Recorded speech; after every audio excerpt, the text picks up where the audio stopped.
बात उस सीट की जो देश में सफेद सोने और वैष्णव आस्था के तीर्थ के रूप में अपनी खास पहचान रखता है।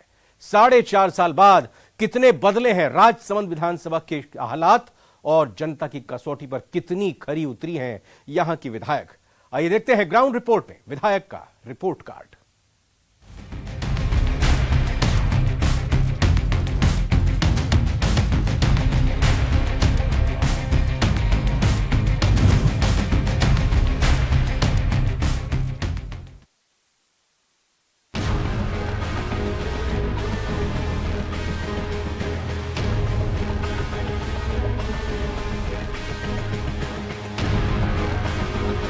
नमस्कार, आपके साथ मैं हूं अलकेश सनाडी और आज हम पहुंचे हैं विधायक के रिपोर्ट कार्ड में राजसमंद विधानसभा सीट पर।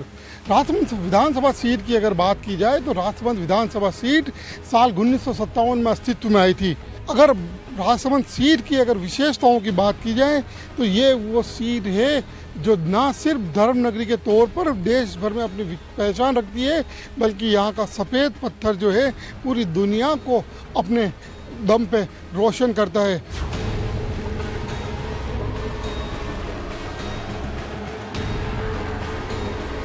साल 1993 में जिला घोषित होने के साथ ही राजसमंद जिला मार्बल और ग्रेनाइट के साथ धार्मिक पर्यटन का भी प्रमुख केंद्र बन गया। मौजूदा वक्त में राजसमंद जिले में 4 विधानसभा सीटें आती हैं, जिसमें नाथद्वारा, राजसमंद, कुंभलगढ़ और भीम विधानसभा सीट शामिल हैं। लेकिन राजसमंद सीट पर प्रदेश भर की नजरें रहती हैं। 1957 में अस्तित्व में आई राजसमंद सीट पर 15 चुनावों में 7 बार बीजेपी और 7 बार कांग्रेस को जीत मिली है, तो वहीं एक बार जनता पार्टी के उम्मीदवार ने विजय का स्वाद चखा। पिछले 5 विधानसभा चुनाव के आंकड़ों पर नजर दौड़ाएं तो बीजेपी काफी मजबूत नजर आती है। वर्तमान में बीजेपी से दीप्ति माहेश्वरी विधायक है। 2021 उपचुनाव में दीप्ति माहेश्वरी ने कांग्रेस के तनसुख बोरा को हराया। 2008 से 2020 तक लगातार बीजेपी से किरण माहेश्वरी विधायक रहीं।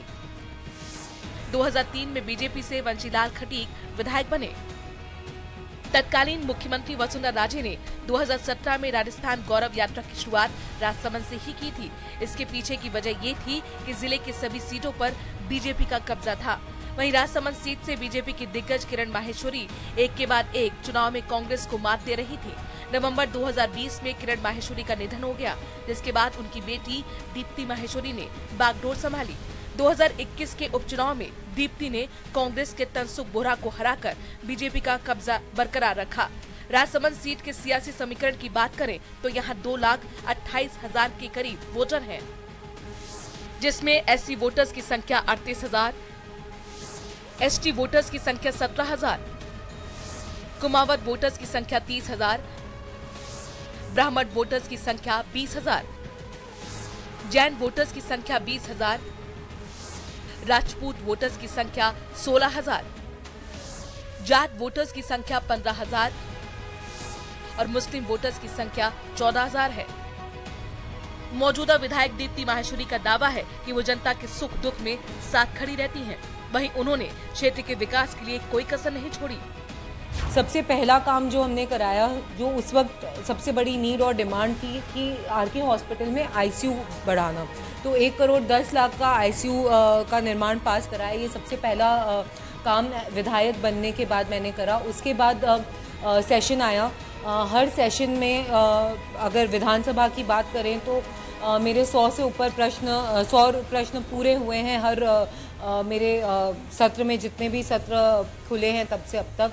उसके अलावा खारी फीडर की बात करें, जो एक लंबे समय से डिमांड रही थी, तो राइट और लेफ्ट कैनल के सौंदर्यीकरण के लिए जो 10 करोड़ रुपए हैं उसका काम अभी चालू है।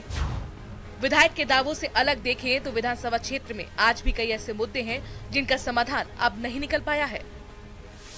झील को उभारने के लिए मैकेनिज्म नहीं, युवाओं के लिए रोजगार के सीमित अवसर, पर्यटन क्षेत्र को बढ़ावा देने की ओर ध्यान नहीं, कुवारिया तहसील क्षेत्र में पेयजल का संकट, राजनगर माइनिंग क्षेत्र में सड़कों की हालत खराब, केलवा क्षेत्र में बालिका महाविद्यालय की कमी। माननीय विधायक महोदय ने अपने विधायक मत से राजसमंद में कौन सा विकास कराया, इसको धरातल पर लाना जरूरी है। उन्होंने विधानसभा में सत्र जो चलता है उसमें राजसमंद के विकास के लिए कौन से प्रश्न उठाए, कौन से विकास कार्य के मुद्दे को वो उठाया, कौन से विकास कार्य के लिए उन्होंने आवेदन किया कि मेरे यहाँ विकास ये होना चाहिए। आप विधायक राजसमंद विधानसभा क्षेत्र के हो, आप वहाँ नाथूद्वारा विधानसभा क्षेत्र की बात करते हो, राजसमंद विधानसभा क्षेत्र की बात करनी चाहिए, राजसमंद के विकास की मांग करनी चाहिए, राजसमंद में विकास के लिए एजेंडा या प्रोजेक्ट बनाकर सदन में पेश करना चाहिए, ये उनका दायित्व है, लेकिन उन्होंने ऐसा नहीं किया। हालांकि फैसला जनता को करना है, लेकिन अगर सीट की बात की जाए तो कहीं न कहीं साफ तौर पर बीजेपी का पलड़ा यहाँ भारी नजर आता है। कोविड में स्कूल्स की हालत बहुत ख़राब हुई, तो करीबन 80 करोड़ रुपए डीएमएफटी से हमने स्कूल्स में लगाए कि स्कूल्स का वापस से मरम्मत हो सके, क्योंकि कितने स्कूल्स में क्योंकि चालू नहीं था, रनिंग में नहीं था, तो पानी का सीपेज, कहीं पर फर्नीचर टूट गया, कहीं पे खिड़कियां टूट गई, ऐसे हालात बहुत ख़राब थे। सड़कें जो हमें विधायक को मिलती है 10 करोड़ की जो दोनों कार्यकाल में मिली है, उन सड़कों के काम अब चालू हुआ है, पिछले बजट का भी अब चालू हुआ है।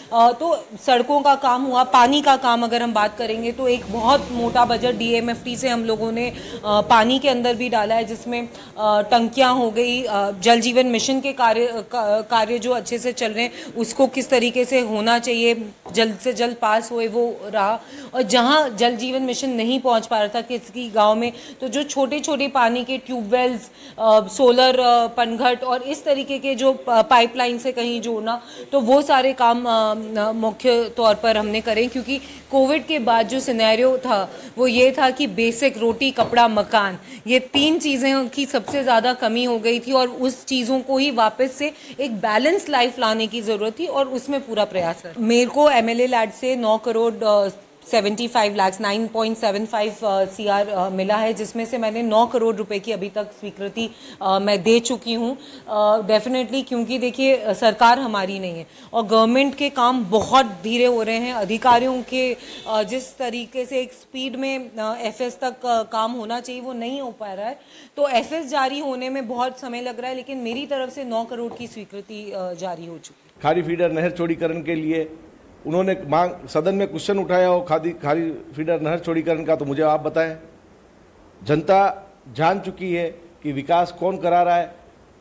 जैसे राजसमंद में कई विकास के कार्य हैं। आप मेडिकल कॉलेज की बात करते हैं, मेडिकल कॉलेज के लिए यहाँ पब्लिक को इकट्ठा करके मीडिया को से प्रेस कॉन्फ्रेंस पे बात करते हैं कि मेडिकल कॉलेज राजसमंद में बनना चाहिए, लेकिन मेडिकल कॉलेज राजसमंद में कब बनेगा? जब आप विधानसभा में सदन में उसका क्वेश्चन उठाओगे। क्वेश्चन आपको प्रश्न उठाने का निर्णय किसका है? मैं सभापति राजसमंद का हूँ, मैं विधानसभा में प्रश्न नहीं उठा सकता हूँ। माननीय विधायक महोदया जो यहाँ से चुनी हुई प्रतिनिधि है राजस्थान सरकार के पास, वही सदन में प्रश्न उठा सकते हैं। उन्होंने कभी राजसमंद के विकास का कोई प्रश्न नहीं उठाया। राजसमंद दोनों कार्यकाल में, भारतीय जनता पार्टी के 2 कार्यकाल में भी देख चुका हूँ।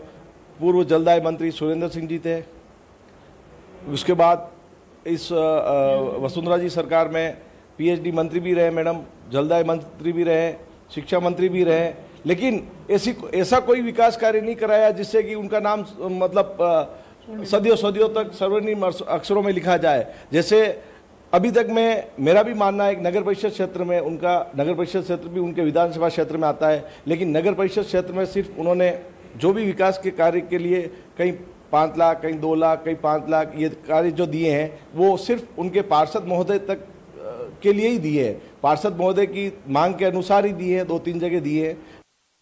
अमेरिका के अब्राहम लिंकन ने लोकतंत्र की बड़ी खूबसूरत सी परिभाषा दी है, जनता का जनता के लिए जनता के द्वारा। यानी लोकतंत्र में अगर सबसे महत्वपूर्ण कोई सीढ़ी मानी जाती है वो जब मानी जाती है जनता। ऐसे में अगर विधायक के रिपोर्ट कार्ड की बात करें तो आम जनता की राय बहुत मायने रखती है। क्या कुछ जनता सोचती है विधायक का कार्यकाल कैसा है, विधायक ने कितने कार्य किए, क्या नहीं किया, इस बारे में अगर आज बात करें तो फिलहाल हम खड़े हैं केलवा चौपाटी पर और यहाँ के कुछ गणमान्य व्यक्ति हमारे साथ हैं, तो हम उन्हीं से पूछते हैं विधायक के कार्यकाल के बारे में। जी नाना लाल जी, अगर विधायक के कार्यकाल की बात की जाए तो किस नजरिए से आप कार्यकाल को देखते हैं? विधायक का कार्यकाल जो एक नाटक के अंदाज में हम देखते हैं कि विधायक जो विधानसभा में यहाँ के मुद्दे उठाने चाहिए उसकी जगह यहाँ पर गाँव में घूमते हैं, लोगों के वहाँ बैठने जाते हैं लोगों के साथ ये जो मतलब ये जो इंजॉय टाइप करते हैं, तो ये विधायक का काम नहीं है। विधायक का काम जैसे सीपी जोशी काम करते हैं, क्षेत्र की योजना विधानसभा में पास करवाते हैं और क्षेत्र में लोगों का भला करते हैं। अगर विधायक को, अगर आपकी बात की जाए विधायक की, यहाँ की जो विधायक है, अगर आपसे पूछा जाए कि विधायक को अगर 10 में से नंबर देने, तो आप कितने नंबर देंगे? मैं तो 0 नंबर दूंगा। आते ही नहीं है कभी, कोई विकास नहीं, कोई काम नहीं, सिर्फ बैठने आ गए और चले गए। एक मृत्यु में आना कोई विकास का काम नहीं होता है। मृत्यु में बैठने के लिए तो मैं पहचान वाला तो आऊंगा, वो एक अलग बात रही, वो एक पारिवारिक मामला रहा।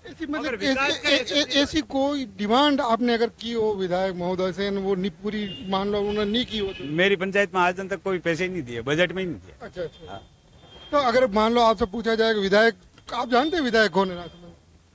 राजसमंद के विधायक है दीप्ति माहेश्वरी जी, उनका 2 साल का कार्यकाल है, कैसा देखते हैं, क्या सोचते हैं आप? सर, उनके कार्यकाल में हमारे को अभी बहुत समस्या हो रही है। मार्बल व्यवसाय में भी जो तकलीफें आ रही है उनकी सुनवाई नहीं कर रहे हैं वो, और आमजन भी परेशान है। और रॉयल्टी के बारे में हमने भी उनको बोला, वो भी हमारा खुलासा कुछ नहीं कर पा रहे हैं। समस्याएं बहुत है। आपने जैसे कभी फोन किया है, कभी फोन पे बात की, क्या रेस्पॉन्स रहता है उनका? हमने तो देखो फोन नहीं किया, लेकिन हमारे कार्यकर्ताओं से उनसे बात पहुंचाई, लेकिन उन्होंने कोई ध्यान ही नहीं दिया। अभी सभी लघु उद्योग वाले परेशान हैं कुल मिला के। न रॉयल्टी का कुछ ठेका हुआ है, न कोई हमारी समस्या का समाधान हो रहा है। राजसमंद विधायक की बात की जाए तो राजसमंद विधायक का कार्यकाल को आप किस नजरिए से देखते हैं? साहब, विधायक साहब का कार्यकाल तो ठीक है, लेकिन अभी जो पहले किरण जी थे वहाँ तक तो सीमित बढ़िया था काम। उसके बाद जब